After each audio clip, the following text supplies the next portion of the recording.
بسم الله الرحمن الرحيم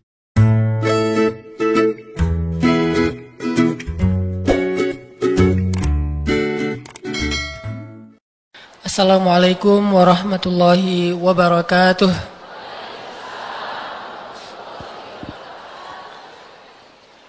Apa kabar ibu-ibu semuanya? Gak pakai luar biasa?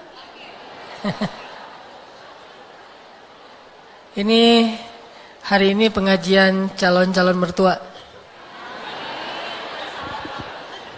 Kalau biasanya hari Rabu itu Bu, ngaji buat calon menantu. Kalau hari ini insya Allah saya akan banyak mention ya, yang dulu kita omongin. Karena banyak kelihatan calon mertua yang solehah. Ini di sebelah sini udah pada siap Bu. Alhamdulillahirrabbilalamin. Alhamdulillahi wa kafa. Wassalatu wassalamu ala rasulillahil mustafa. Wa ala alihi wa sahbihi ahli siddiqi wal wafa. Pertama-tama kita panjatkan puji dan syukur kepada Allah Subhanahu wa taala atas nikmat usia yang Allah berikan kepada kita. Gak berasa sekarang kita udah berada di akhir atau di penghujung bulan Sya'ban. Kurang dari 1 minggu lagi insya Allah kita akan kembali bertemu dengan bulan suci Ramadan. Dan mudah-mudahan Allah Subhanahu wa taala memberikan kita kesempatan tahun ini bisa berpuasa Ramadan. Tidak ada satu halangan pun kecuali sesuai dengan fitrah, yaitu ibu-ibu. Mudah-mudahan tetap sehat sampai selesai Ramadan dan seterusnya. Mudah-mudahan masih Allah berikan usia, diberikan kekuatan, dan yang terpenting adalah diberikan hidayah iman. Karena kalau enggak dikasih hidayah iman, gimana pun kita kuat, tetap aja tidak bersemangat dalam beramal solih. Ibu-ibu dan teman-teman sekalian yang dirahmati Allah Subhanahu wa taala, hari ini dalam rangka menyambut datangnya bulan suci Ramadan, coba kita renungkan beberapa hal yang mudah-mudahan ini bisa jadi booster, bisa jadi penyemangat buat kita supaya lebih maksimal lagi dalam beribadah di bulan Ramadan. Salah satu di antara hal yang keren dalam bulan Ramadan itu adalah bulan Ramadan, terutama buat orang-orang yang berpuasa, adalah bulan doa. Bulannya doa. Makanya kalau kita perhatiin di dalam paragraf ayat tentang puasa Ramadan, nanti setelah Allah ngomong tentang kewajiban berpuasa, di bawahnya tuh ada ayat tentang motivasi dan janji Allah untuk hamba-hamba yang berdoa setelah dia berpuasa. Kalau kita perhatiin di dalam surat Al-Baqarah ayat 183 sampai 187, itu kan ayat tentang Ramadan tuh. Kalau yang paling populer mah 183 sampai 185 ya. Sebetulnya ayat tentang Ramadan di dalam paragraf itu dari 183 sampai 187. Kalau 183 sampai 185 itu ngomongin tentang fikih puasa. Terus 187-nya ngomongin tentang adab-adab berpuasa, terutama bagi suami istri. Dan kalau hari ini akan kita bahas, biasanya Rabu saya nggak akan bahas ini Bu, 187. Kasihan ya, yang belum menikah. Kalau mau bahas 187 nikah dulu. Jadi teman-teman yang masih jomblo ayatnya 183 sampai 186 aja. Makanya kenapa dibilang menikah itu menyempurnakan setengah agama? Karena setengah dari ayat Al-Quran itu nggak bisa diamalkan kecuali setelah menikah. Stop ya, jangan dibahas lagi. Nah, selain Allah ngebahas tentang masalah puasa Ramadan, Bu, ternyata di tengah-tengah itu ada ayat 186. Allah menjelaskan tentang janjinya kepada orang yang berdoa, terutama orang yang berpuasa. Coba kita perhatikan ayat 186. A'udzu billahi minasy syaithanir rajim. Bismillahirrahmanirrahim. Wa idza sa'alaka 'ibadi 'anni fa inni qarib. Wa idza sa'alaka 'ibadi 'anni fa inni qarib. Wa idza sa'alaka 'ibadi 'anni fa inni qarib. Ujibu da'watad da'i idza da'an. Ujibu da'watad da'i idza da'an. فَلْيَسْتَجِيبُوا لِي وَلْيُؤْمِنُوا بِي لَعَلَّهُمْ يَرْشُدُونَ.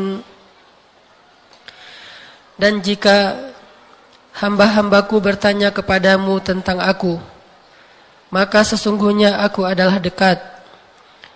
Aku memperkenankan permintaan setiap orang yang meminta jika dia meminta kepadaku. Maka hendaklah mereka memenuhi perintahku dan hendaklah mereka beriman kepadaku supaya mereka mendapatkan petunjuk. Shadaqallahul azim. Inilah ayat yang Allah letakkan di tengah-tengah paragraf tentang puasa Ramadan. Walaupun ayat ini, Bu, berlaku di bulan-bulan yang lain sih selain bulan Ramadan. Cuman kenapa ayat yang umum ini, yang temanya tentang doa, yang doa itu kita bisa baca kapan aja, di mana aja, selain tempat-tempat yang najis. Kenapa Allah ngeletakin ayat itu di tengah-tengah paragraf puasa? Kenapa nggak ditaruh misalnya di surat Al-Mu'minun, setelah ayat-ayat tentang sholat, zakat, amanah, menunaikan janji, dan seterusnya.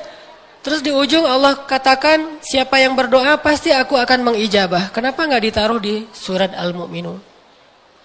Kenapa ayat ini nggak ditaruh oleh Allah di surat tentang jihad misalnya? Kayak di surat As-Saff. Beriman kepada Allah, berjihad. Kemudian setelah itu Allah katakan, siapa yang berdoa, aku ijabah. Kenapa Allah letakkan ayat ini di tengah-tengah ayat-ayat tentang puasa? Ini sebagai bukti bahwa doa orang yang berpuasa itu adalah doa yang sangat istimewa. Seolah-olah, walaupun gak persis, seolah-olah doa orang yang berpuasa itu lebih istimewa daripada doa setelah sholat. Walaupun doa setelah sholat juga luar biasa.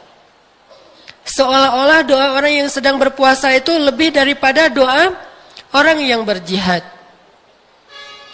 Makanya Nabi SAW mengatakan, satu dari dua doa yang paling diijabah oleh Allah Subhanahu Wa Taala itu adalah doa orang yang akan berbuka atau sedang berbuka puasa. Yang keduanya doa orang yang terzolimi. Ibu pernah terzolimi? Kalau lagi terzolimi tuh ngapain? Selain baper pastinya ya? nangis, sedih, kecewa, marah gitu kan. Itu mah manusiawi. Selain itu ngapain kalau lagi merasa kayak terzolimi gitu? Atau siapa sih yang paling sering ngezolimi? Pastinya orang ya. Sebutlah ada orang yang ngomongnya tuh nyakitin perasaan kita, memfitnah kita, nggak ada bukti tapi dia fitnah gitu. Dalam kondisi terzolimi kan kita boleh berdoa kan? Dan doa orang yang terzolimi itu paling mustajabah. Kira-kira kalau ibu lagi terzolimi, apa doa yang ibu sampaikan ke Allah? Ngezolimin, mendoakan orang yang zolim? Boleh nggak ngedoain orang yang zolim? Wah serentak gini ya. Boleh ngedoain orang yang zolim? Syaratnya apa? Apa? Ikhlas. Pastilah itu mah ikhlas banget. Syaratnya nggak boleh lebih daripada kezolimannya. Karena kalau lebih pasti sisanya itu akan balik ke kita. Misalnya dia ngezolimin kita dengan mengambil harta kita, sebutlah 1 buah motor. Kita doain, ya Allah, hancurkanlah dia, habiskanlah hartanya, rumahnya, tanahnya, motornya, mobilnya, semuanya. Ternyata yang dikabulkan itu cuma bagian motornya, sisanya ke kita semua tuh. Nggak boleh lebih dari hak kita kan. Cuman ada yang lebih keren bu, daripada ngedoain yang buruk-buruk untuk orang yang terzalimi. Rugi banget sih ada kesempatan doa diijabah malah dipakai untuk orang lain. Itu rugi banget loh. Kita lagi terzalimi dan doa orang yang terzalimi itu sangat diijabah sama Allah. Itu kan kesempatan kan. Ngapain kita kasih ke orang? Mending kita pakai sendiri. Pas lagi waktu diijabah, kita doain aja diri kita sendiri. Ya Allah, beri saya pahala dalam musibah ini. Beri saya ganti yang lebih baik daripadanya. Itu lebih untung loh. Kalau kita ngedoain dia rugi, kita tetap rugi. Tapi kalau kita ngedoain diri sendiri, mungkin dia akan dimaafkan oleh Allah kalau kita memaafkan.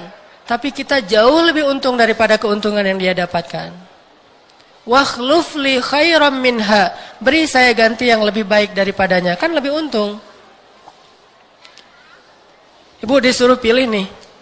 Misalnya ada orang curang sama ibu ya, narik duit ibu di ATM atau dengan rekening di internet itu online diambil duit ibu, sebutlah 1 juta. Terus datang orang bank nawarin ke ibu gini, Bu, berapa duit ibu yang diambil? 1 juta pak. Oh ya udah, sekarang ibu saya beri pilihan. Mau nggak saya ambil duit dia 1 juta juga biar dia sama-sama rugi? Atau ibu saya kasih 5 juta?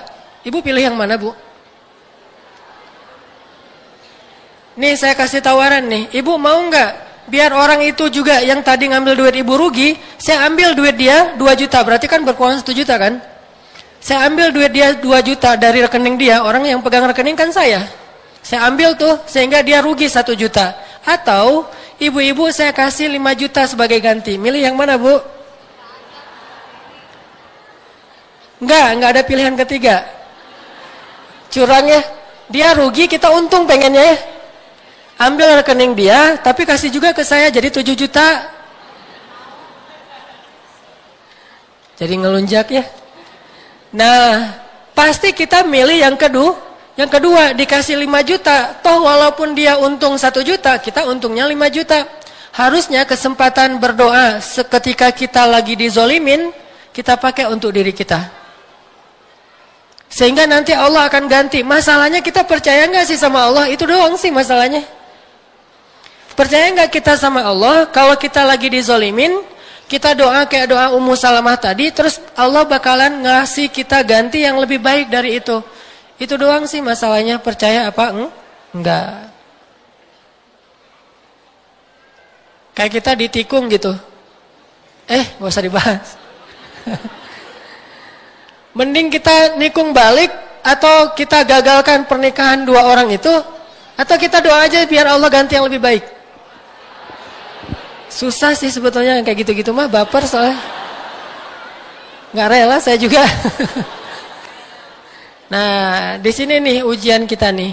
Ternyata selain doa orang yang terzolimi, doa yang paling diijabah sama Allah itu adalah doa orang yang berpuasa. Makanya Allah ngeletakin ayat tentang doa ini di tengah-tengah paragraf ayat-ayat puasa. Itu poin pertama, Bu. Sehingga kita pesan moralnya di bulan Ramadan tuh banyak doa. Sebulan 29 hari atau 30 hari itu kesempatan kita minta segala hal dan bisa berulang-ulang. Insya Allah Allah pasti kasih kepada kita. Yakin 100%. Gak mungkin Allah gak ngasih kalau doa kita itu baik.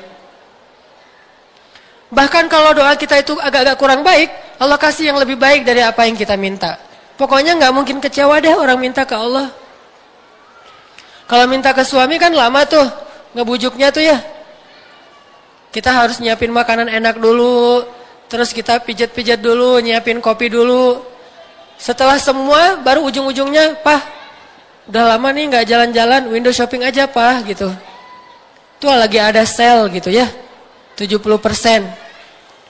Karena dia udah nyaman, senang, akhirnya ya udah mah, yuk jalan-jalan bener ya, window shopping, ya. Tapi kita udah bawa uang belanja 1 bulan. Nanti pas sudah habis baru diganti sama papa, ditodong gitu ya.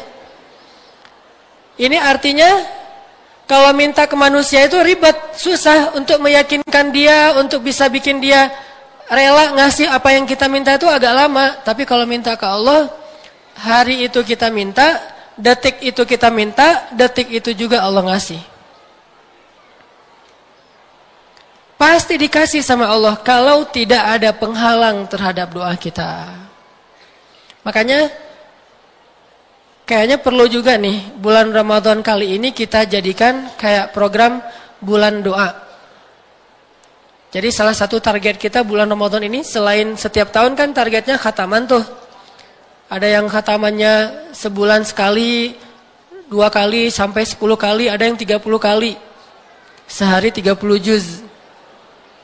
Atau idealnya mah sebulan 3 kali lah ya. Jadi sehari 3 juz, sehari 3 juz, sebulan 3 kali khatam misalnya. Atau selemah-lemahnya sebulan sekali. Itu kan target khataman. Sekarang bikin lagi nih. Target bulan Ramadan adalah bulan doa. Syahrud doa. Sepanjang bulan itu kita habiskan dengan berdoa. Sahur doa. Kemudian siang doa, berbuka doa, taraweh doa, malam qiyamul lail doa. Doa terus. Dan salah satu programnya adalah banyak menghafal doa-doa daily selama bulan Ramadan. Jadi kayak program gitu Bu, bulan Ramadan. Kalau selama ini kita kalau misalnya mau jalan cuma baca Bismillahirrahmanirrahim, sekarang tambah. Bismillahirrahmanirrahim, subhanalladzi sakhkhara lana hadza dan seterusnya dan seterusnya. Kan kalau umrah suka hafal tuh ya. Pasti kan pembimbingnya subhanalladzi gitu kan. Pas pulang umrah lupa lagi. Nanti ingat tahun depan pas umroh lagi gitu. Kita jadiin bulan Ramadan sebagai syahrud doa, bulannya berdoa.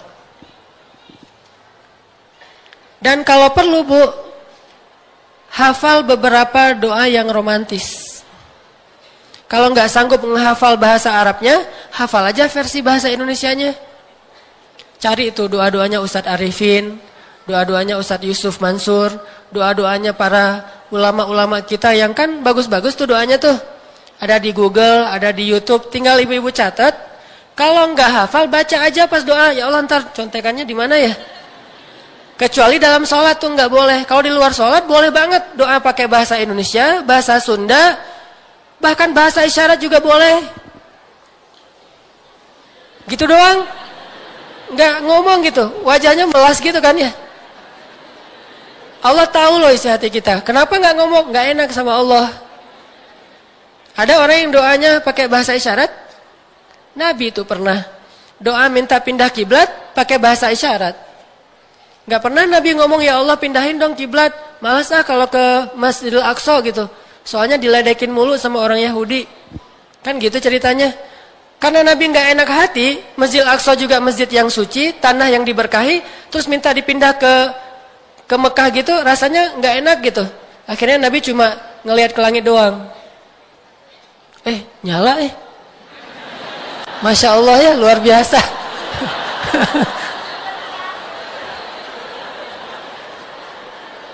Ini bener nih. Luar biasa. Saya lihat lagi ntar padam deh kayaknya. Udah gak diijabah, udah riak soalnya. Jadi Nabi itu cuma ngelihat ke atas doang tuh Bu. Ngelihat ke atas, pulang. Besoknya pergi ke atas bukit yang agak tinggi, ngelihat ke atas lagi, pulang. Sampai beberapa hari kayak gitu, terus turun ayat. Qad nara taqalluba wajhika fis samaa falanwalliyannaka qiblatan tardaha. Kami udah lihat gimana kamu setiap hari itu menengadah ke langit, kata Allah. Sekarang kami pindahin deh kiblatnya ke arah yang kamu suka. Allah kok tahu? Alimun bidzatis sudur. Allah kan tahu isi hati hambanya. Isi hati kita dalam ilmu Allah itu sama jelasnya dengan ucapan kita loh Bu. Nggak ada bedanya. Kalau kita kan nebak-nebak isi hati orang ya. Kayaknya dia sih sayang juga sama saya. Cuman emang orangnya agak-agak jaim gitu. Nebak-nebak. GR namanya kan. Udahlah kamu mah jujur aja. Kamu cinta kan sama saya? Siapa yang bilang? Saya tahulah isi hati kamu. Emang kita Tuhan. Yang tahu isi hati seseorang itu hanya Allah. Kemudian orang itu, saya nggak bilang dan ya, karena nggak ada dan di sini. Kita tahu pun karena Allah. Hanya Allah yang tahu. Kemudian yang orang yang dititipin hati itu doang. Sedangkan yang lain nggak ada yang tahu. Makanya jangan pernah menjudge isi hati orang lain. Sombong loh, nggak bisa. Riya loh, nggak bisa. Kita nggak bisa mengatakan orang lain sombong, riya, segala macam bab hati. Karena yang tahu hatinya hanya Allah, kemudian orang itu sendiri. Jadi boleh kita baca teks doa. Koleksi tuh Bu. Nanti pas tahajud kita tinggal baca. Siapa tahu kayak pas lagi umroh kan suka ada koleksi doa tawaf ya. Nah sekarang koleksi juga doa Ramadan. Kita mau minta apa? Disusun dari sekarang, ini masih ada seminggu nih. Nyusun dulu yang puitis. Allah. Yang gampang-gampang aja lah. Engkau maha baik. Engkau maha indah. Engkau maha tinggi. Engkau maha apa. Puji-puji dulu nih Allahnya nih. Udah gitu nanti pas dibaca kan jadi kayak bisa menghayati doanya sama Allah. Makin romantis doa sama Allah, Allah tuh makin senang. Dan Allah tuh senang banget sama orang yang rajin berdoa. Kalau ada yang bilang jangan banyak-banyak doa, malu sama Allah, nggak enak gitu, itu salah. Berarti dia memanusiakan Allah. Manusia kalau kita banyak minta dia nggak suka, tapi Allah justru dia nggak suka kalau kita nggak minta. Sehingga doa itu dalam Islam dianggap sebagai ibadah. Orang yang paling Allah cinta itu justru yang banyak minta. Dikit-dikit ya Allah, dikit-dikit ya Allah. Gitu tuh Allah suka banget. Coba kalau kita ke teman kita kayak gitu kan malas banget kan. Dia kalau udah telepon nih pasti minta utang nih kayaknya nih. Mulai dia telepon gak kita angkat. Dia japri gak dibaca, gak di-read. Dia DM gak dibuka-buka. Kenapa? Takut dimintai hutang. Tapi kalau Allah, kita nggak pernah nelpon Allah. Allah nanya kemana aja sih dia nggak pernah nelpon saya. Kita tuh nggak ngejapri Allah dalam doa. Allah tuh tanya kemana aja. Kalau kita bertahun-tahun nggak minta sama Allah, Allah itu malas sama kita. Malas di sini artinya agak-agak kecewa gitu sama kita. Kenapa?